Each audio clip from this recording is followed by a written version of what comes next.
28. A bênção do Senhor para o trabalho. Existem algumas pessoas que pensam que basta trabalhar e a prosperidade será certa. Você sabe que não é bem assim. Existem muitas pessoas que trabalham e que não alcançam a prosperidade. A prosperidade, ela vem de Deus e ela procede do Senhor.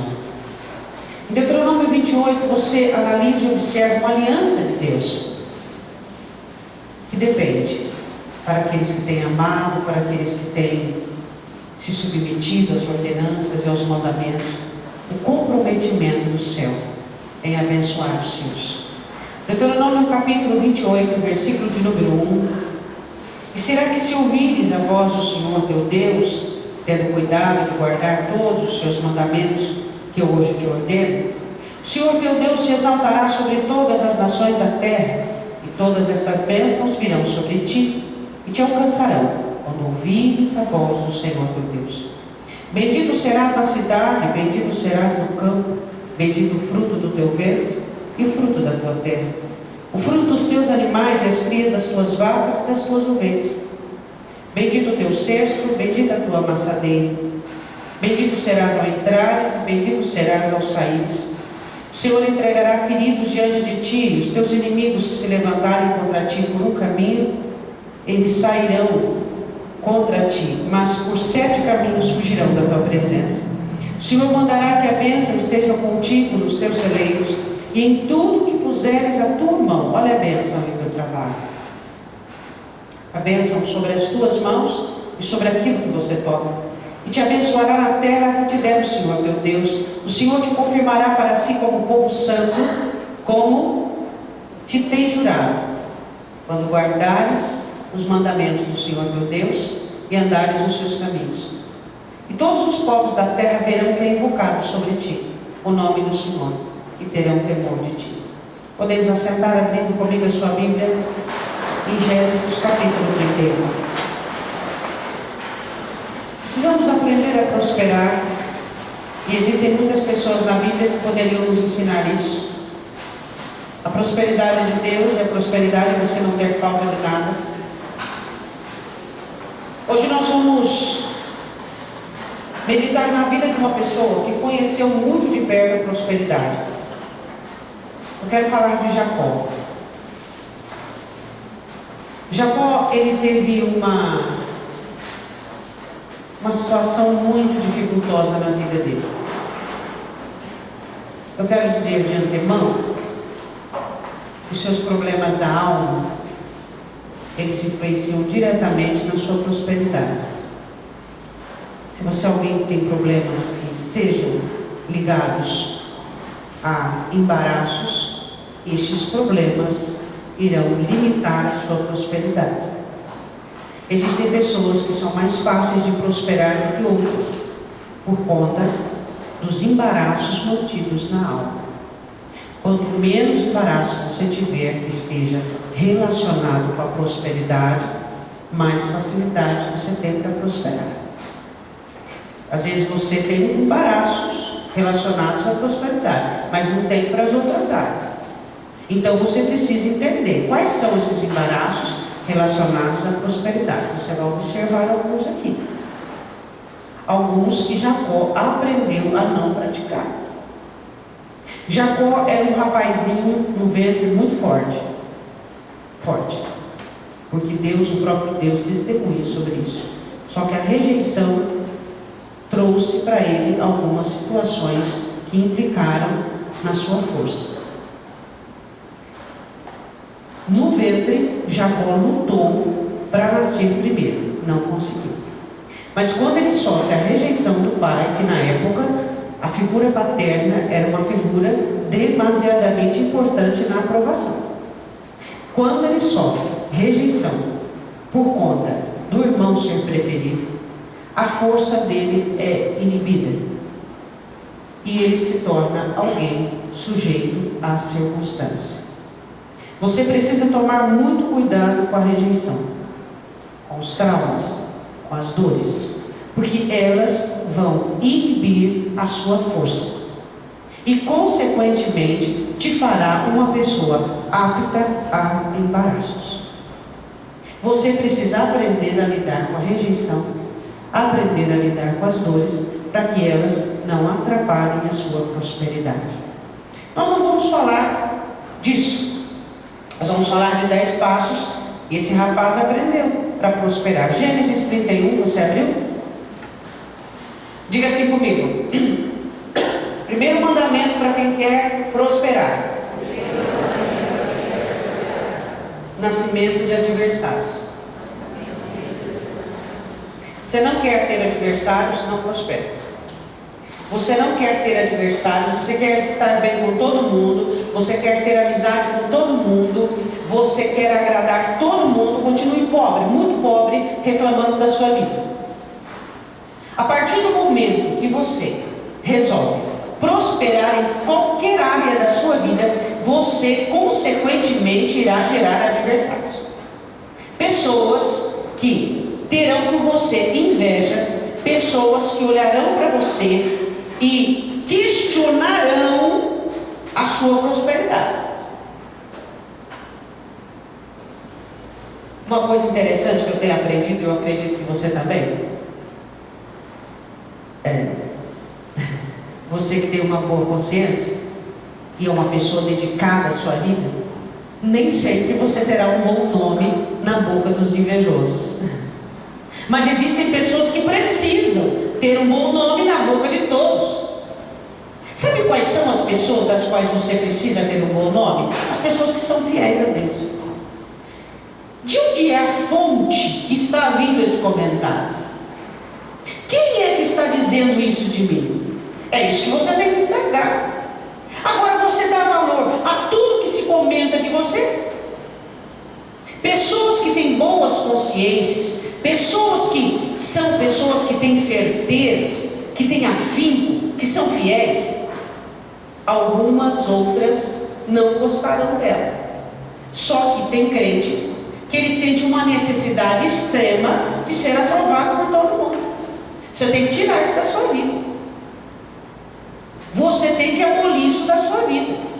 Existem pessoas que maculam o seu nome só pelo prazer de depreciar você, só pelo prazer de falar mal de você. Agora você vai deixar de tomar decisões, deixar de existir, deixar de fazer o que tem que ser feito, porque você se preocupa com tudo que se fala de você. Quantas pessoas más falam mal de você? Esses dias eu conversando com a minha filha, disse uma coisa para ela, uma coisa que eu aprendi com Deus no decorrer da minha vida. Pessoas santas falam de Deus, pessoas inteligentes falam de planos, pessoas comuns falam de coisas, pessoas medíocres falam de pessoas. Você pode observar, pessoas santas falam de Deus, pessoas inteligentes falam de planos, de sonhos, de projetos. Pessoas comuns falam de coisas, de carro, de casa, de comprei, de vendi. Pessoas medíocres têm necessidade de falar dos outros. Agora você se norteia. Você é santo, inteligente, comum ou medíocre? Quantas pessoas medíocres que têm prazer em falar de você? Quantas pessoas medíocres e você se importa com o que os medíocres dizem? E você se importa com pessoas estéreis, aquilo que elas pensam de você? Isso é totalmente descabido para um crente, não é não? Versículo 31, capítulo 31, versículo 1. Então ouvia as palavras dos filhos de Labão. Os filhos de Labão começaram a comentar sobre Jacó. O que eles falaram? Coisas ruins e desagradáveis. Jacó tem tomado tudo que era de nosso pai. Ele é ladrão. Do que era do nosso pai fez ele toda a sua glória. Glória, prosperidade de alguns animais. Ele está roubando do nosso pai. Existem pessoas que elas olham para aquilo que Deus faz na sua vida e elas procuram encontrar um meio de depreciar você, de humilhar humilhar você para descaracterizar a sua força. Primeira coisa, primeira regra no caminho da prosperidade: haverá adversários. Se você for alguém que quer aprovar todo mundo e ser aprovado por todo mundo, seu lugar é na lama, é na pobreza, é na miséria e na mendigância. Você precisa ser forte o suficiente de ser impositivo e saber dizer o que você não gosta, o que você não quer, as coisas quando estão erradas, quando não estão de acordo com o seu proceder e com aquilo que Deus tem ministrado na sua vida. O que acontece com muitos crentes? Eles são aquiescentes, eles não sabem dizer não, eles não conseguem lutar nem batalhar pelo lugar e pelo espaço. Deus, quando fez você vir neste mundo, Deus designou para você um espaço, e esse espaço é físico, e você tem que ter esse espaço na terra, esse espaço na sua família, esse espaço no relacionamento com seus amigos. Você seja verdadeiro, seja honesto, seja honrado, e quem quiser gostar de você, que goste. Quem não quiser gostar, está fazendo dois favores: o de não gostar e o segundo de afastar-se de você. Você precisa ter princípios, você precisa ter identidade. As pessoas que não têm identidade não podem ambicionar a prosperidade. Se você tem uma identidade, se você é uma pessoa honrada, se você é uma pessoa que tem um equilíbrio entre agradar as pessoas e ser aquiescente, porque uma coisa é eu agradar as pessoas no sentido de educação e gentileza, outra coisa é eu permitir que eu seja defraudado para que alguém se sirva bem. E existem muitos crentes assim. Eles querem prosperar, mas querem ser aquiescentes. Eles não têm firmeza, eles não têm pulso, eles não têm conduta, eles não têm equilíbrio. Na hora da adversidade, eles mudam de lado. Na hora do problema, eles mudam de proceder. Agora, como é que Deus vai ser fiel com alguém assim? Como é que essa pessoa vai chegar ao fim do seu alvo, que é a prosperidade, se é uma pessoa frágil, se é uma pessoa fraca, se muda de pensamento assim como o sol, de manhã, na hora do almoço e à tarde? Como é que pode? Deus está de olho em você, e Ele está observando você, e Ele quer saber se é uma pessoa firme, uma pessoa dedicada a si mesma, a sua vida. Primeira regra: você tem que gerar adversários.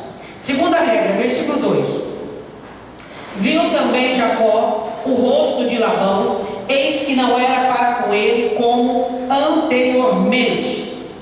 Eu quero falar do versículo 2 e o 13, mas num só tópico. Segunda questão na prosperidade: interpretação pessoal. Todo mundo é bom, joga uma ladainha e você acredita, fala uma coisa, não, mas é honesto até começar a ser desonesto, é preto no branco, é ou não é? Eu fiz um negócio, eu acreditei na palavra. Era o tempo que fio de barba valia alguma coisa. Hoje em dia é preto no branco. Jacó começa a ter a interpretação pessoal. Aprenda a interpretar pessoas por meio do discernimento. Aprenda. Não é porque você é uma pessoa honesta, não é porque você é uma pessoa honrada. Alguns crentes, eu não digo todos, porque se for esse pessoal desse aprisco aqui, se for bobão, é porque não sei o que está acontecendo. Porque o que Deus tem nos ensinado a sermos mais prudentes como serpente, interprete pessoas. Interprete pessoas. Comece a interpretar pessoas. Você não pode olhar para as pessoas e achar assim: todo mundo é bom, todo mundo é honesto, e é impossível até fazer. Jamais essa pessoa vai fazer. Você nem se conhece, como é que você está pondo a mão no fogo pela outra pessoa?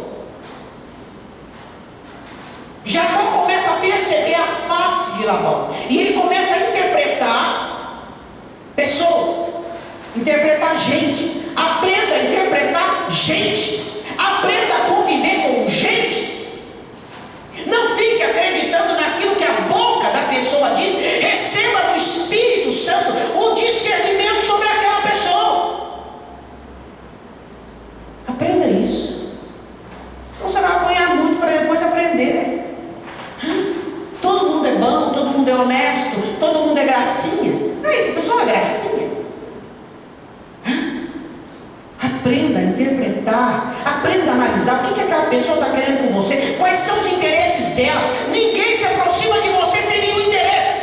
Todas as pessoas que estão ao seu lado têm um interesse, e você precisa saber se esse interesse é aprovado por você ou não. Se aquela pessoa tem um interesse ilícito, ou se ela quer usurpar você, se ela quer defraudar você. Ou você acha que alguém convive com você sem interesse? Ninguém. Seu cônjuge tem interesse, seus filhos têm interesse, você tem interesse nos seus filhos, todos nós temos interesses nos nossos relacionamentos. Agora, os nossos interesses devem ser lícitos. Agora, você precisa analisar se aquela pessoa está com você para defraudar você, para roubar você, para tirar a sua força, para minar a sua força. Você precisa interpretar pessoas. Você precisa aprender isso. Senão Deus vai te abençoar, pessoas vão retirar. Deus vai te abençoar, pessoas vão te lograr. E assim por diante. Você vai demorar anos para conquistar uma coisa e perder tudo num dia só. E aí? Por quê? Porque não interpreta. Jacó olha no rosto de Labão, interpreta. Labão, aprenda a ouvir o que pessoas não dizem. O Senhor disse que os nossos olhos refletem o que tem na nossa alma. Estude pessoas. Pastora, qual é o passo para eu conhecer gente? Conheça você mesmo. A partir do momento que você decide conhecer-se, você começa a conhecer o outro. Começa a analisar, começa a observar. Primeiro, no segundo tópico, discernimento. Você precisa ter discernimento pessoal. Ele diz no versículo 2 que ele viu que o rosto de Labão não era para com ele como anteriormente. Ele diz, a minha situação aqui já não está boa. Junto com isso, no passo 2, direção. Sem direção você não prospera. Você tem que saber o lado certo do rio para jogar a rede. Sem direção você não prospera. Você tem que ter direção de Deus. Pastora, como que eu tenho isso? Aprendendo a ouvir Deus, aprendendo a escutar. Você tem um espírito? Não dá liga. Quando não é de Deus, não dá liga. Aquilo não desce. Qual é a comida que você não gosta? Pastor, eu não gosto de ló, não gosto de quiabo. Quando você olha, você tem. Agora, quem gosta e olha um quiabinho frito, fica maluco. É, mãe? Agora, quem não gosta, repugna. O que você precisa entender? Discernir a aprovação de Deus, ter direção da parte de Deus. O que diz o versículo 3? E disse o Senhor a Jacó: está na hora de retroceder, está na hora de voltar para a tua terra. Torna a terra dos teus pais e a tua parentela, e eu serei contigo. Diga comigo assim: eu preciso aprender a andar na direção de Deus, aí eu terei a presença de Deus. Deus coloca uma condição aqui para Jacó. Ele diz assim: vai por onde eu te mando e eu vou estar contigo. Agora, essa de Deus tem que me acompanhar onde eu for, isso é balela. O que é que nós precisamos entender? Segundo passo, você precisa de discernimento, discernir espaço, tempo, discernir pessoas e entender o seguinte: eu preciso de direção. Eu preciso ter direção. O Senhor disse: volta para a casa do teu pai e eu vou ser com você. Terceiro passo, vamos lá. Versículo 4. Então mandou Jacó chamar a Raquel e a Lia ao campo para junto do seu rebanho. Ele não conversou com elas lá no lugar, na tenda, tanto de uma quanto da outra. Ele chamou-as para o campo. O que ele fez aqui? Vê se você consegue interpretar. Diz para o teu irmão, no versículo de número 3, 4. Ele manda chamar as duas para o campo. Sabedoria. Ele não ia conversar o assunto que queria conversar com receio de alguém ouvir. Ah, Deus me mandou voltar, então eu posso fazer o que quero, do jeito que eu quero, da maneira que eu quero, que vai dar certo. O que Deus falou, vai dar. É assim que você acha? Deus deu uma promessa para mim, então eu posso fazer de qualquer jeito, eu posso fazer de qualquer maneira, que vai dar certo. É ou não é? Eu estou falando mais alto do Thiago? Então tá bom. O que eu e você precisamos entender? Que nós precisamos ter sabedoria. O que ele teve quando trouxe? Trocar de microfone, nós só obedecemos.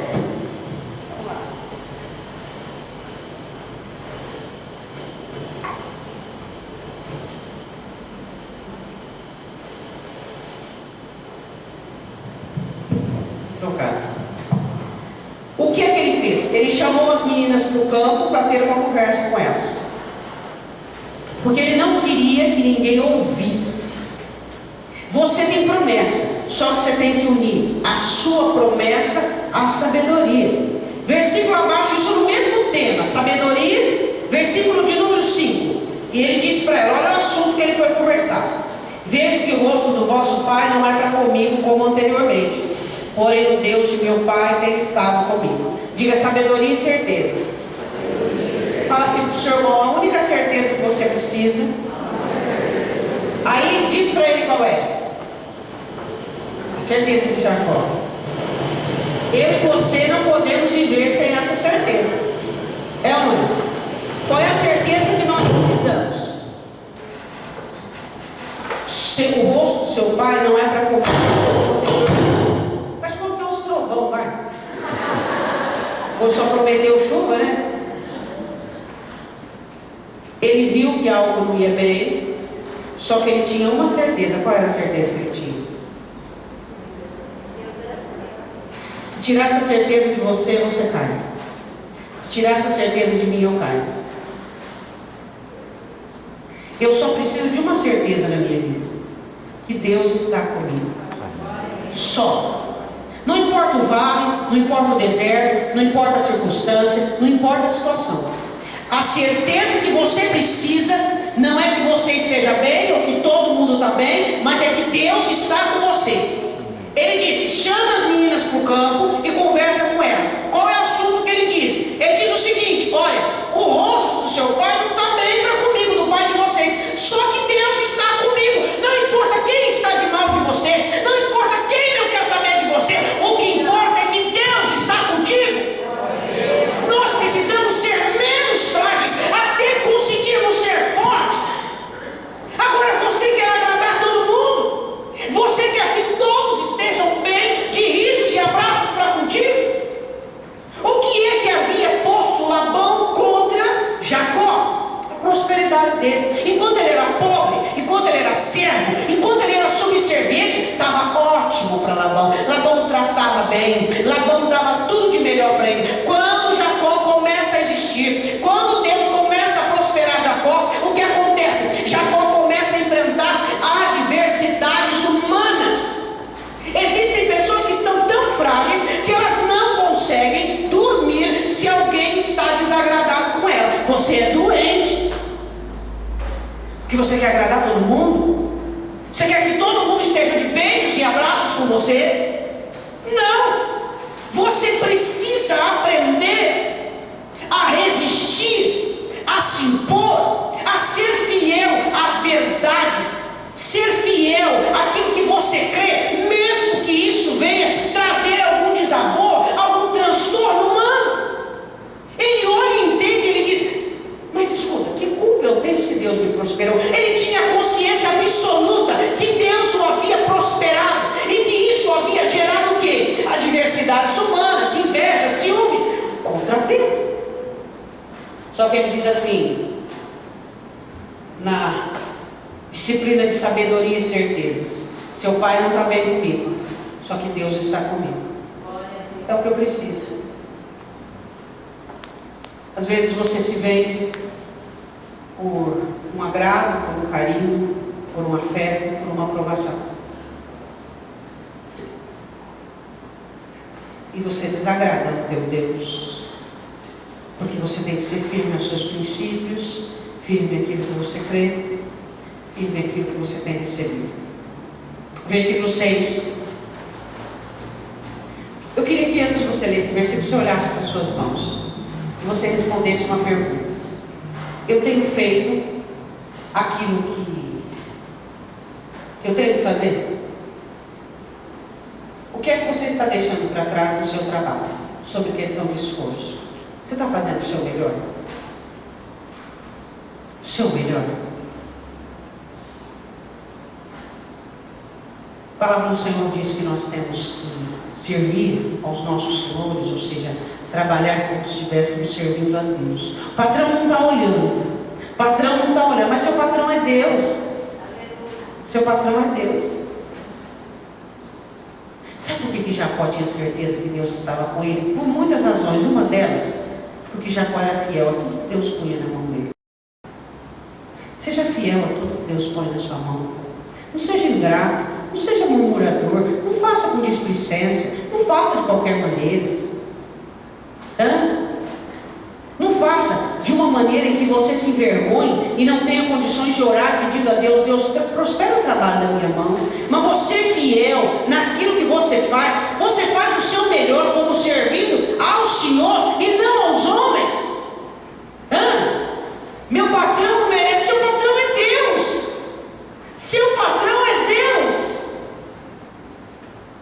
E Jacó, ele tinha isso consigo. Ele diz assim no versículo abaixo, em versículo 6: e vós mesmas sabeis que com todo o meu esforço, diga todo o meu esforço.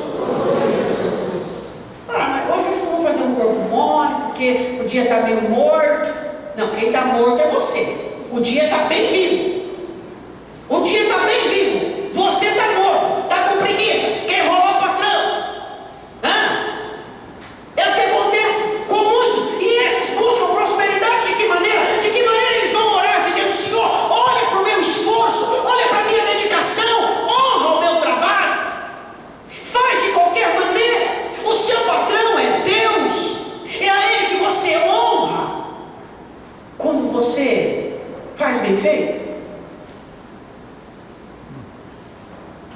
Uma vez, um sapateiro convertido pergunta para Spurgeon: e agora, o que eu faço? Eu me converti agora. Faça os melhores sapatos que você já fez na sua vida. Honre o Senhor com o teu trabalho. Honre ao Senhor com o melhor que você pode fazer com as suas mãos. Não seja negligente. Não seja displicente. Não faça porque alguém está vendo. Não faça porque não. Faça com honra. Faça com dedicação. Ele diz assim: vocês bem sabem que com todo o meu esforço tenho servido ao seu Pai. Em tudo. Em tudo. A dona de casa, quando vai fazer um almoço, porque está estressada, cansada, não frita o alho de acordo. Você vai, não amassa, não tritura. Você vai comer aquele arroz, tem aqueles dentes de alho inteiro, cru em cima da comida. E aí você tem que tirar aquelas lascas de cebola. Fez de qualquer maneira. Por que de qualquer maneira? Como é que Deus vai honrar uma pessoa assim? Faz tudo de qualquer jeito, tudo de qualquer maneira. Não existe amor, não existe dedicação. Vai fazer algo, faz de qualquer jeito. Você honra o Senhor em tudo que você faz. Em tudo que você faz, você honra a Deus. Aquela casa simples, pobre, mas limpa, arrumada, naquele sofá rasgado que ainda não pode comprar, não pode se enfiar em dívida, tem uma coxa que ela costurou, uma coisa retrô, chique, está na moda, cheio de pedaços de tecido, mas está tudo muito bem arrumado, muito bem limpo, servindo ao Senhor. No serviço ao Senhor, aquela inspeção na geladeira, que só você sabe fazer, mas não, manteiga velha, tem 3, 4, aqueles monte de coisa podre, tudo lá dentro, misturado com coisa boa. Depois eu faço, depois eu faço, depois eu faço. Nós precisamos aprender a honrar a Deus em tudo, irmãos. A honrar o Senhor em tudo que fazemos. Deus está de olho em tudo. Tudo que Deus te deu, você vai ter que prestar contas. Tudo. Seja fiel.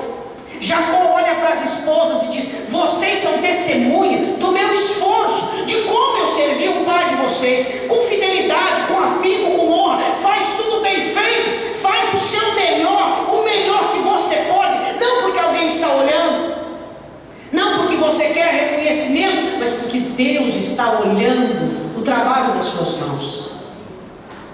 Você faz o melhor que você pode com o que você tem? Ou você faz com negligência? Deus está olhando isso. E na hora da recompensa, não espere recompensa. Faça o melhor. Bom, primeiro, você vai gerar adversário. Segundo, discernimento e direção. Interprete pessoas. Ouça a voz do Senhor. Terceiro, sabedoria e certezas. Quarto, esforço e fidelidade. Seja fiel ao seu patrão, seja fiel ao seu serviço. Meu patrão não merece, seu patrão é Deus. Quem vai te recompensar é Deus, não é ser humano. Você precisa entender isso. Seja fiel e se esforce. Faça o melhor que você pode. Eu vou ligar lá e falar que eu estou com dor de cabeça, não vou trabalhar hoje não. Mas você sabe que se você faz uma oração, ou se você opta por analgésico, a cabeça vai melhorar e dá para você aguentar o dia de trabalho, não é mesmo? Esforço e fidelidade. Deus está de olho nisso. Quarto princípio, quinto agora, versículo 7. Mas vosso pai me enganou e mudou o salário 10 vezes. Então eu vou me rebelar, eu vou me revoltar, eu estou sendo passado para trás. Porém Deus não me permitiu que me fizesse mal. Ele não se rebelou, ele se submeteu. Submissão. Você quer sair do serviço? Quer? Saia, não faça motim. Não fica falando mal do patrão, não fica falando mal da situação, não fique falando mal. Quer sair? Saia, mas saia de cabeça erguida, saia como um crente. Faça direito às coisas, se submeta. O que Jacó fez? Ele se submeteu, o que? As peripécias do seu patrão, que era seu sogro, da maldade, porque ele não tinha para onde ir. Se Deus não socorresse ele ali, o que ele ia fazer? Meu patrão me pagou que era hora extra, eu vou pedir as contas. Fala com Deus, fala: Senhor, meu patrão não me pagou, fui falar com ele, ele falou que eu não tenho direito. Amém. Não, vou me rebelar, vou levar ele na lei, vou processar. Que isso? Ele se submeteu. 10 vezes o salário de Jacó foi mudado. Quando as malhadas, o seu salário não vai ser mais as malhadas, vai ser salpicado. Tá, mudava, nascia só salpicado. Nascia, então não vai ser mais, vai ser listrado. Todas as vezes Deus intervia, porque o seu Deus, Ele ama a justiça. Seu Deus é justo, e Ele está vendo o que está sendo feito com você. Agora o rebelde já quer se manifestar, já quer pronunciar, já quer fazer faixas, sair na rua. Que isso? Isso não é coisa de crente. O crente ora, o crente fala com Deus, o crente coloca diante do Senhor as injustiças da sua vida. Senhor, isso não é justo, não é correto, o Senhor está vendo. Isso não passa para mim, isso não passa para você. Então nós não somos crentes. Nós precisamos entender que para termos a bênção do trabalho, nós temos que ter um comportamento submisso, adequado, sem rebelião. Não, pastor, sabe que eu sou uma pessoa arrojada, sou uma pessoa forte, eu me levanto mesmo. Não, você é rebelde, porque você é fraco para aguentar as bombas da vida. Você é frágil, você é fraco. Sempre vai ter na firma, na empresa, alguém mais elevado que você. Alguém que vai aproveitar do seu esforço, da sua fidelidade para ganhar nome. Sempre vai existir. Mas Deus não está vendo isso. Mas Deus não está olhando. Sempre vai existir alguém que está num cargo mais elevado, que queira te humilhar, que queira te ofender, que queira te desmerecer. Qual é o problema? Qual é o problema? Deus não está vendo? Deus não está vendo? Deus não está observando? Deus não está olhando para aquilo que você está passando? Seja submisso ao ritmo do seu trabalho. Deus está olhando o que está acontecendo com você, e você tem que ser fiel a Deus. O quanto de crente tem rebelde, insubmisso? Vamos continuar. Sexto passo: sente numa cadeira bem confortável para ver o trabalhar de Deus na sua vida, porque Deus trabalha em sua defesa. De quem que Deus está do lado? Do injustiçado, daquele que é submisso, daquele que não é rebelde, daquele que não é revoltado. Versículo de número 8, ele diz assim: quando ele dizia assim, os salpicados serão o teu salário, então todos os rebanhos davam salpicados. E quando ele dizia assim, os listrados serão o teu salário, então todos os do rebanho davam listrados. Esse é o trabalhar de Deus, é ou não é?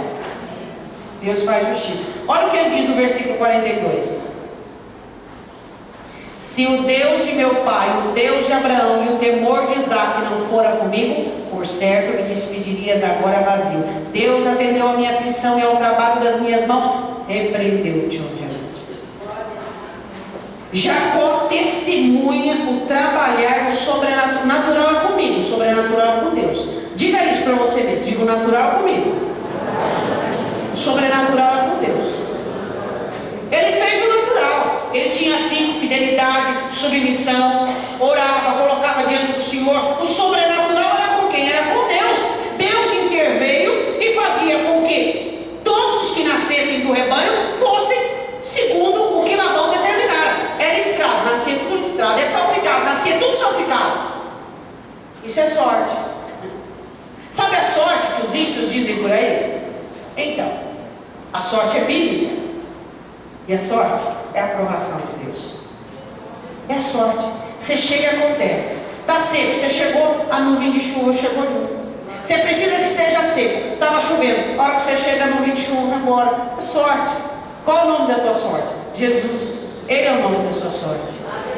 O que nós precisamos entender é que Deus trabalha para aquele que nele espera. Deus trabalha para aquele que não tem amargura. Deus trabalha para aquele que é grato. Você é uma pessoa alegre por ter um trabalho? Ou você levanta para trabalhar tipo, segunda-feira, outra semana cansativa? Existem pessoas que não mereciam o trabalho que têm. São ingratas, não fazem com afinco, não fazem o seu melhor, não fazem com determinação. Diz, a lagoa vai secar. A lagoa acaba secando, não é verdade? Não tem fidelidade. Não tem fidelidade. Não é fiel naquilo que Deus deu na mão dele. Mas eu ganho muito pouco para tudo que eu faço. Então pega o mais que você faz, que você diz que é além do teu salário, coloca diante de Deus, Senhor, tudo que eu estou fazendo. Mas eu ganho pouco para tudo que eu faço. Fica tranquilo, que a prosperidade vai vir. A bênção vai acontecer, se você continuar sendo fiel, se você continuar fazendo o seu melhor. Não faça de qualquer maneira, porque você está fazendo para o Senhor. Ah, meu patrão não está vendo, eu vou fazer de qualquer jeito. Não faça, porque o seu patrão é Deus. O seu patrão é Deus. Agora, você entende o quê? Que Deus estava trabalhando por Jacó. Deus trabalha para que você prospere. Vamos olhar agora, sétimo princípio, versículo 9. Assim Deus tirou o gado de vosso pai e deu a mim. Glória a Deus. Soberania e fidelidade de Deus. Deus é soberano. Ele tira do ímpio para dar para o justo. Você crê nisso? Crê? Então você não se rebela. Então você não se revolta. Então você não murmura. Não reclama. Então você faz com afinco. Então você tem determinação. Então você tem alegria. Jacó disse: Deus tirou do pai de vocês para dar para mim. Ele não é Deus, tudo não é dele. Você não crê nisso? Agora, como é que um crente infiel, como é que um crente insubmisso, revoltado, cheio de motim na empresa, na firma, amargurado, que murmura do trabalho, pode chegar para Deus e dizer: Senhor, tira do ímpio para dar para mim? De que maneira? Se você também está agindo igual o ímpio, ou às vezes pior do que o ímpio. O nosso Deus tira do ímpio para dar para o justo. Ele é Deus. Ele tem aliança com o justo. Jacó sabia disso. Ele sabia disso. E quando você estiver apurado, passando por uma crise no trabalho, uma crise naquilo que você faz, você ora e diz: Deus, o Deus que eu sirvo é o mesmo Deus de Jacó, que tira do ímpio e dá para o justo. Por quê? Porque você tem cara, você tem honra, você tem fidelidade, você tem princípio, você é fiel, você não é amotinado, você não é uma pessoa insubmissa, você é fiel, você é uma pessoa dedicada. Então você pode orar dizendo: Senhor, tira do ímpio e dá para mim, porque eu tenho agido com justiça. Agora o crente que é pior que o ímpio, meu irmão, não pode fazer essa oração nunca, porque além de ímpio ele vai ser hipócrita. Deu para você entender? Soberania de Deus. Deus tira do ímpio para dar para o justo. Deus faz isso. Ele faz isso. Por quê? Porque Ele é Deus. Ele é Deus. Ele tirou as 7 nações cananeias para dar aquela terra que manava leite e mel para o povo de Israel. Deus tira do ímpio para dar para o justo. Só que esse justo tem que ter, entender que ele vai gerar adversários, tem que ter discernimento e direção, tem que ter sabedoria, certeza que Deus está com ele, tem que ter esforço e fidelidade, tem que ter submissão, vai presenciar o trabalhar de Deus, é soberania e fidelidade de Deus. Oitavo princípio, versículo 10. Você tem sonhos e esperança? Tem gente que tem sonhos só com o bolso cheio. Os seus sonhos têm que vir do Senhor. Sonho e esperança são duas coisas que devem caminhar juntas. Ninguém pode tirar os seus sonhos, os seus planos, os seus projetos. Pastor, eu tenho muitos projetos para 2016. Do que meus projetos dependem? Do seu esforço. Porque tudo que Deus quer é que você melhore, que você prospere, que você cresça. Lance os seus projetos aos pés do Senhor, dizendo: Senhor, me habilite, me capacite. Eu quero melhorar, eu quero crescer. O nosso Deus é um Deus de melhora. O nosso Deus é um Deus de crescimento. O nosso Deus é um Deus de sucesso. O nosso Deus é um Deus de prosperidade. Ele quer que você melhore. Ele quer que você prospere em todas as áreas da sua vida. Você tem que ter sonho. Você tem que ter projeto. Você tem que dizer: o ano que vem. E o ano que vem tem que acontecer. Vai depender de quem? De você. Quais são os seus sonhos para 2016? Que vai exigir seus esforços, que vai exigir seu afinco, sua fidelidade, o sol escaldante, suor. Tem sonho sem suor? Não. Tem gente que quer sonhar com um travesseiro macio, com ar-condicionado. Não tem sonho sem suor. Não tem sonho sem abnegação. Não tem sonho sem renúncia. Não existe tenda ampliada. Quem amplia a tenda? Deus. Tem crente que olha para o céu e diz assim: Senhor, cadê os anjos da ampliação? Senhor, os anjos que vêm ampliar, tirar a estaca do lugar, pôr para o outro, esticar a cortina, cadê os anjos? Que? Eu te disse: amplia você o lugar da tua tenda, estica as tuas cortinas e eu vou preencher o lugar que você aumentou na sua vida. Quem são os ampliadores de tenda? Somos nós. Quem sonhamos somos nós. Quem somos fiéis aos projetos somos nós. Quem tem que ter cabo na mão somos nós. Quem tem que suar somos nós. O crente abre a boca para reclamar: minha vida não muda, não melhora, não prospera. Eu faço hoje para comer amanhã. Eu não consigo isso. Não, tá vendo aquele irmão lá? Foi viajar. Aquele irmão trocou de carro. Aquele irmão. Mas suar ele não quer. Ele não quer suar em junho. Ele não quer suar em maio. Ele não quer suar. Ele não quer em dezembro. Ele quer colher. De que jeito? Ele diz para mim. De que jeito? De que maneira? Nós precisamos entender parâmetros que vêm de Deus, princípios que vêm de Deus. Temos que ter afinco, determinação, dedicação, sabermos trabalhar para depois colhermos. Se plantarmos, vamos colher, mas se não plantarmos, a única coisa que nasce sem cultivo é tiririca. De tiririca você está cheio. Sonhos, projetos. Deus deu sonhos para Jacó. A Bíblia diz assim no versículo de número 10: e sucedeu que ao tempo em que o rebanho concebia, eu levantei os meus olhos e vi em sonhos, e eis que os bodes que cobriam as ovelhas eram listrados, salpicados e malhados. O Senhor dizia assim para ele: eu garanto o seu salário, eu garanto a sua prosperidade. Você pode confiar nisso? O que eu tenho que fazer, pastora? Os 7. O Senhor garante. Confia no Senhor. Fica desesperado dando tiro para todo quanto é lado. Você já viu um crente sem fé? Sem plantio? Vem a crise e ele começa a dar tiro para todo quanto é lado. E agora o que eu vou fazer? Eu tive uma ideia, cheio de ideia. Ideia não funciona, projeto funciona. Quem tem ideia é papagaio, que fala compulsivamente. Crente tem projeto, tem plano. Que ideia? Gente doente tem ideia. Já viu? Gente viciada em adrenalina, ele tem ideia. Aí a ideia, ela vai ter os ardis dela. Todo projeto, toda situação. Quando começa o problema, eu tive outra ideia. Qual é a ideia? Fugir dessa ideia. E ele continua de ideia em ideia, até os cabelos ficarem brancos, as barbas, e aí não tem força nem para ter ideia. Aí reclama da vida, né? Sou crente, minha vida não sei o que, não sei o que. Vive de ideia. Você não tem que ter ideia, você tem que ter projeto. Projeto custa suor. Projeto se conquista com lágrimas, com esforços. Projeto tem que ter dedicação, tem que ter fidelidade. Para de ter ideia. Qual a diferença dos sonhos de Deus e dos sonhos humanos? Os sonhos humanos plumas, paetês. Tive um sonho de Deus. Qual foi? Uma enxada e uma terra para eu cavucar. Esse é sonho de Deus. Eu tive um sonho, plumas e paetês. Isso é coisa humana, isso é coisa da tua cabeça.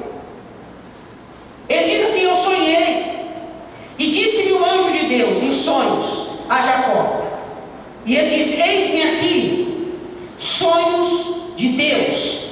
E disse ele: levanta agora os teus olhos e vê todos os bodes que cobrem o rebanho, que são listrados, salpicados e malhados, porque tenho visto o quê?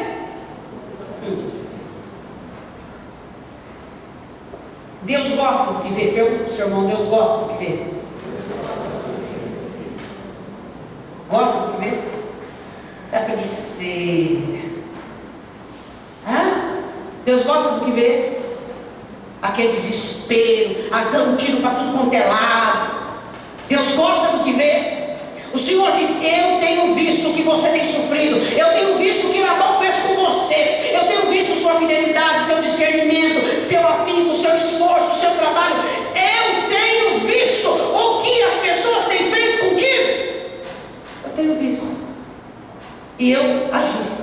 E eu sou um Deus de ação. Agora você quer se rebelar, se revoltar, dar uma de zangadinho, fazer motim, ficar pulando de emprego em emprego. A palavra já fala trabalho. Se fala trabalho é porque vai dar trabalho. Que trabalho que não dá trabalho?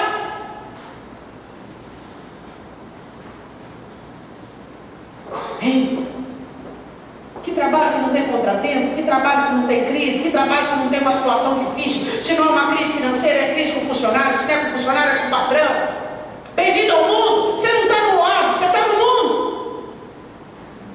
A palavra já fala trabalho. Eu vou sair daqui porque eu estou sentindo de Deus que onde eu vou, aonde eu vou me fizeram mil promessas, porque dizem isso, que vão me pagar isso, que vão fazer. Peraí, volta para a terra. Volta para a terra. Vai ser trabalho, vai ser suor, vai ser cansaço, vai ser relacionamento humano. Não, porque agora esse aqui é o trabalho que Deus me deu. Porque o que você está não é de Deus? Não foi Deus que te deu? Ou você não está sendo fiel àquilo que Deus te deu? Chega de ideias. Resolva ter sonhos que venham da parte de Deus. Sonhos que Deus mostra o trabalhar dele. Sonhos que Deus fala: eu tenho visto o que você tem passado. Eu tenho visto as injustiças, as injúrias, as calúnias. Eu tenho visto, e também tenho visto a sua submissão. Eu tenho visto a ausência de amargura, a ausência de revolta. Isso vale para todas as situações da vida. 9. Comprometimento espiritual. O anjo lembra Jacó de um voto. Um voto de honra e de fidelidade. Quando você foi batizado, você fez um voto com Deus de ser fiel a Ele em todos os compromissos. Qual foi o voto que Jacó fez? Você lembra? No capítulo 28. Vê lá no capítulo 28, no versículo 20 a 22. O anjo lembra ele do voto que ele fez. Quando você batizou, você fez um voto de fidelidade a Deus. Mas é brasileiro, né, pastor? É brasileiro. Brasileiro é escorregado de uma coisa de doido. Jacó não era brasileiro, Jacó era crente. E você não é brasileiro, você é crente. Versículo 20, o que ele diz aí? No 28, 20. E ele termina dizendo assim: Jacó fez um voto dizendo: se o Senhor for comigo, me guardar nessa viagem que faço, me der pão para comer e vestes para vestir. Ou seja, eu quero básico, eu quero a cesta básica. Eu não quero, ele não pediu nada, ele pediu o básico. E em paz eu tornar a casa de meu pai. Não pediu riqueza, prosperidade. O Senhor me será por Deus, e esta pedra que tem o poço por coluna será a casa de Deus. E de tudo quanto me deres, certamente. Olha, tem gente que quando fala essa palavra dízimo, ele arrepia do calcanhar, que não tem pelo no calcanhar, mas está até a nuca. Você fala de tudo com o crente brasileiro, mesmo como com dízimo. Aí tem aquelas crises de arrependimento esporadicamente, porque porque eu não sou fiel, porque depois passa, passa. O anjo lembra Jacó do voto que ele fez. Você disse que seria fiel, e por causa do seu voto, eu estou aqui e tenho planos para o seu amanhã. Se você não é fiel a Deus, você não pode orar, irmão. Como é que você vai orar a Deus pedindo a bênção de Deus, a bênção, a direção, se você não é fiel? Você não tem cara, você não tem licença, você tem que ficar perdidão mesmo, cheio de ideias, e dando tiro para tudo quanto é lado, e aí reclamando da vida, e dizendo, não vou na igreja porque eu estou chateado, estou passando por crise, que Deus é esse que eu sirvo. Quem diz? A questão é, você é um servo, essa é a questão, você é fiel a Ele. Jacó recebe a presença do anjo, por quê? Porque Jacó fez uma aliança com Deus. Senhor, eu quero a cesta básica do crente, eu quero que tu sejas comigo, eu quero um lugar para dormir, eu quero pão para comer, eu quero voltar para minha casa, eu quero voltar para o meu lar, e essa pedra que eu pus aqui, ela vai ser a tua casa para mim, a tua habitação, e eu vou ser fiel em tudo que o Senhor me der, do pão que o Senhor me der, eu vou devolver o dízimo, de tudo que o Senhor me der, eu vou devolver o dízimo.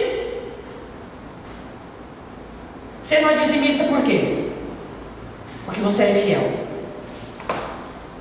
Você é infiel a Deus. E você não pode orar para prosperar.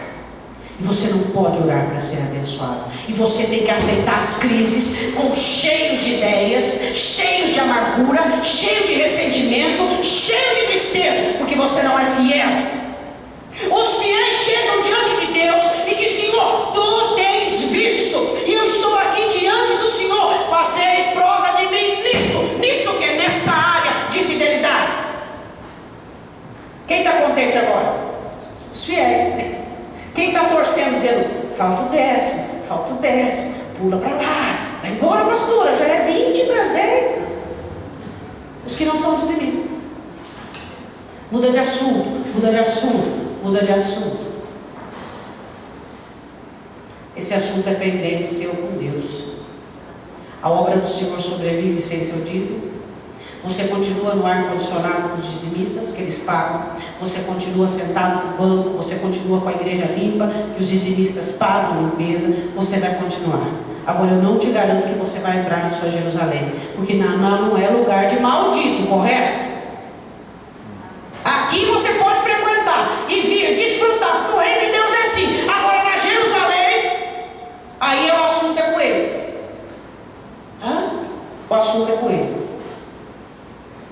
Aí é com ele, não é comigo. Comprometimento espiritual. Volta comigo no capítulo 31, versículo de número 12, 13. Eu sou o Deus de Betel, onde tens ungido uma coluna, onde me fizestes um voto. Eu vou devolver o dízimo de tudo. Esse foi o voto de Jacó. Levanta-te agora, sai desta terra e torna a tua parentela. Diga glória a Deus. O Senhor não lembra do voto que ele fez. Você é um homem que votou fidelidade, e você vai colher fidelidade, porque eu sou um Deus fiel. Você pode dizer amém? Amém. 10º e último, para a alegria de uns, concordância. Tem cônjuge que é conivente. Ser conivente é concordar com o mal. Ter concordância, concordar é para a bênção. Você tem que aprender a ser bênção na vida do seu cônjuge. A Bíblia diz assim em Mateus capítulo 18: quando dois unirem na terra, será feito no céu. Tem que ter concordância. Lá onde tem briga, onde tem divergência, onde um se sente maior que o outro, onde um se sente melhor que o outro, não tem como prosperar. Tem que ter respeito, tanto do marido para com a mulher, da mulher para com o marido. Tem que ter concordância. Os dois têm que concordar. Os dois têm que estar juntos no mesmo projeto. Os dois têm que falar, vamos prosperar, vamos ser abençoados. Olha aqui. Então, versículo 14, respondeu Raquel e Lia e disseram, ainda para nós parte, ainda para nós parte ou herança na casa do nosso pai? Não não nos considera Ele como estranhos, pois vendeu-nos e comeu todo o nosso dinheiro, porque toda a riqueza, versículo 16, que Deus tirou do nosso Pai é nossa, de nossos filhos. Agora, pois, fazem tudo o que Deus te mandou. Concordância. Num lar, numa família, onde tem divisão, onde tem briga, onde tem dissensão, a prosperidade não fica. E aí? Tem que ter comunhão. Aonde há comunhão, existe a bênção. Tem que ter comunhão. Deixa a rivalidade para fora e começa a concordar. E começa a trabalhar juntos os dois. E começa a trabalhar no mesmo propósito. Mas eu vou comprar isso aqui, meu marido não sabe. Depois eu pago escondido, eu pego. Não acredito nisso. Mulher que pega dinheiro escondido na carteira do marido, isso é roubo. Eu acredito que ninguém faça isso aqui, não é verdade? Pegar dinheiro escondido, isso é roubo. É ou não é? É roubo ou não é? É roubo. Não, eu vou fazer isso aqui, meu marido não vai saber. Eu vou pagar, vou dar um golpe nele. Ele tem mulher que é golpista. Eu vou dar um golpe nele. Ele não vai nem saber. Ele não vai nem saber. Mas como é que Deus vai prosperar uma família que vive debaixo de engano? Como é que pode uma coisa dessa? Como é que trabalha numa situação dessa? Tem que ter concordância. Tem que ter bênção. Tem que ter acordo. Não pode menorizar. Quando é que o teu marido precisa da sua aprovação? Quando ele está passando por uma crise. Quando ele está passando... mas eu sabia que não ia virar nada. Vai nascer de novo, errou de novo. Ele já tem um diabo para acusar ele. Ele não precisa de nenhum ser humano acusando. Quando você erra, você precisa que a pessoa do lado te levante, te ajude e diga, espera um pouquinho, vamos ver onde é que errou, vamos consertar, vamos melhorar a situação. Aí vem o cônjuge, fala, de novo você errou, não, mas você não dá uma dentro, hein? Nossa, mas você só consegue fazer coisa errada. Escuta, você está fazendo papel do acusador. O diabo acusa. O diabo acusa. Quando é que as pessoas que estão perto de você precisam de você? Olha que coisa profunda. Quando elas precisam de você. Deu para você entender? Quando você está bem, você não precisa de ajuda. Você precisa de ajuda quando você está passando por uma crise, por uma situação difícil. E tem cônjuge que só põe o outro para baixo. Só põe o outro para baixo. Só põe o outro para baixo. Quando é que você pegou na mão do seu cônjuge, vamos orar, vou orar, vou fazer uma oração por você. Em vez de você abrir a boca para murmurar, para reclamar, para praguejar, vem que eu vou fazer uma oração por você. Deus abençoa essa pessoa aqui. Está perdido, pai, está cheio de ideias. Cheio, dando tiro para tudo quanto é lado. Cheio de ideias. Não tem projeto, não tem plano, está precisando do Senhor. Deus ajuda ele. Faz ele entender, Senhor, que o Senhor é segurança, que o Senhor é rochedo, que o Senhor dá paz para ele, pai. O Senhor está com a cabeça ruim. Daqui a pouco ele vai querer vender a casa que a gente mora. Cheio de ideias. Agora eu tenho outra ideia. Vou montar outra firma. Vou fabricar outra coisa. O que você vai vender? Vou vender a nossa casa. Peraí. Para tudo. Concordância. Casa não se vende, a não ser para colocar outra no lugar. Casa não se vende. Casa não se vende, a não ser para você fazer um negócio melhor. Mas quem é meio perdidão, dificilmente vai fazer um negócio melhor. Então fica na casa onde você está e graças a Deus você tem um teto para ir. De barriga vazia, ali você bebe uma água, come um pão, mas você está ali dentro. Faça algo pela sua história. Faça algo por você. Faça um favor para você mesmo. Se ajude. Tenha concordância dentro do teu lar. Tenha amizade no meio da sua família. Tenha concordância. Trabalhe os dois juntos. O dinheiro é nosso. Não é meu, não é seu, é nosso. O dinheiro é nosso. Os avarentos dizem, meu é meu, seu. O que você vai pagar esse mês? O que não sei o que? Você pagou pouco. O dinheiro é nosso, não tem concordância. Como é que vai ser abençoado? Não tem jeito de ser abençoado. Primeiro mandamento, gera adversário. Segundo mandamento, tem a direção, discernimento, sabedoria e certezas. Terceiro, quarto, esforço, fidelidade. Quinto, submissão. Pastor, eu já esqueci tudo. Não importa. Importante você guardar a palavra que vai dar tudo certo. Ou então assiste aí no YouTube ou compra o CD. Quinto, sexto, trabalho de Deus. Deus vai trabalhar. Sétimo, soberania e fidelidade de Deus sobre a sua vida. Oitavo, tenha sonhos, tenha esperança. Nono, comprometimento espiritual, fidelidade, assiduidade aos cultos, fidelidade naquilo que você se comprometeu ao se batizar. E décimo, tenha concordância na sua casa. Sejam pessoas que concordem, que não vivem brigando. Amém? 10 passos para você prosperar em 2016. Você pode dar esses 10 passos para frente ou 10 para trás, você que decide. Você quer para frente? Então obedeça. Porque o primeiro versículo que você leu essa noite é: se obedeceres e atentares a minha voz, o Senhor falou contigo. Então, o que você tiver que consertar, você ficar aí brigando com seu marido, jogando na cara dele quando está em crise, faça isso não. Tenha concordância. Esteja junto. Amém?